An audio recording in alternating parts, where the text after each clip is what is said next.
Награды достойным. В преддверии Всероссийского дня молодежи временно исполняющий обязанности премьер-министра Северной Осетии Азамат Хадиков и временно исполняющий обязанности министра по делам молодежи, физкультуры и спорта Касам Бароев вручили государственные награды за вклад в развитие государственной молодежной политики. Медали благодарственные письма главы республики получили порядка 30 человек. Среди них начальник финансово-планового отдела Министерства республики по делам молодежи, физической культуры и спорта Диана Батиева, главный редактор газеты «Вперед» Ирина Бастаева, президент интеллектуального клуба «Альбус» Жанна Борьева. За выдающиеся заслуги в области молодежной политики почетными грамотами награждены руководитель фонда «Быть добру» Амур Ханкусов, председатель Союза детских и подростковых организаций республики Жанна Маргиева. По завершении церемонии все присутствующие сделали коллективное фото на память. Сегодня отмечены люди, которые вносят весомый вклад в развитие государственной молодежной политики.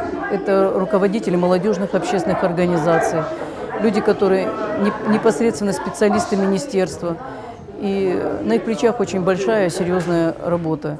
И если мы говорим, что есть успехи у ребят сегодня в спорте, в науке, в общественной деятельности, то это непосредственно заслуга тех людей, которые сегодня награждались. И я думаю, что из этого списка ни одного нет человека, который вот просто случайно сюда попал. На самом деле очень большой вклад вносит каждый, а в общем-то получается действительно оценка министерства нашей деятельности, я думаю, по заслугам.